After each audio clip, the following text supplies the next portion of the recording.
I've actually been drinking ketones for a little over 7 years, believe it or not. Just crazy. I've been doing a ketogenic diet for a little over 10, and that's where kind of my journey started. So we published studies on anything you can imagine, nutrition, supplement, exercise. Tons of studies were published and really got interested in the ketogenic diet. Not so for myself, but I had a lot of family members, and I'm sure this story is very similar to many of you. Obesity runs prevalent in my family. And I was like, you know what? Like, what if there was a chance that like, we just weren't eating right? We weren't eating well. And so I was like, you know what? We kind of stumbled across a higher fat, lower carb approach. And that kind of led us down a path of doing research on the ketogenic diet, and eventually started isolating out and saying, you know what? Maybe the benefits are driven by ketosis. Like, what if you could drink something? What if you could literally take ketones, put it inside of a powdered form and drink it?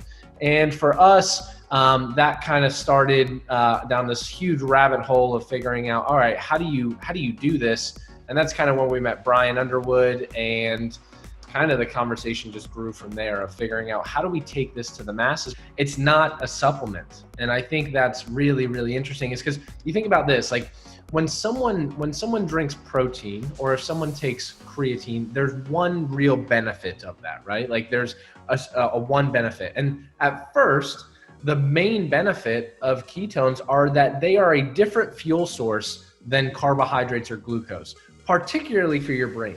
And now, why does that matter? Well, first off, after the age of 30, and this is in every single individual, after the age of 30, our brain's ability to utilize carbohydrates and glucose goes down significantly.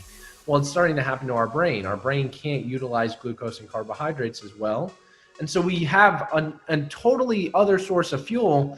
But before Prüvit, the only way that was really able to be accomplished was by extreme fasting or a ketogenic diet. And that's one.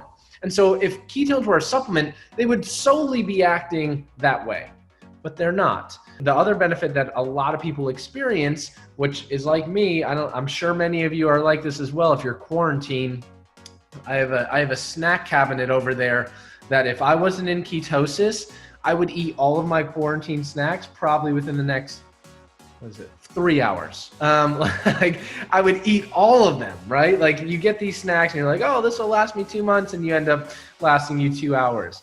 That's very common, all of us. And that's because our hunger hormones are all over the place, right? When it's available to us, our hunger hormones are all out of whack. Ketones act on certain neurotransmitters in the brain that actually blunt hunger. Ketones help keep us really full, which is great, right? It allows us to go longer periods without hitting the snack cabinet. And then on top of that, so that's number two. And then another benefit that really can apply to anyone and everyone is that ketones have anti-aging properties. But the main three that can literally apply to you and every single person in your life that you know are a different, better source of fuel for the brain. It helps with appetite and hunger regulation, which those two alone apply to every single human being. And three is everyone's looking for anti-aging. Studies show that there are certain signals, I like to refer to them as light switches, like that turn off as we get older, right? And they're called histones.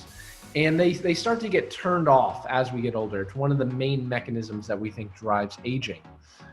Ketones, and this has been shown over and over again in research, ketones actually act as like bodyguards to these light switches and say, you know what, nope, it's not time to turn off yet, let's keep the light switch on.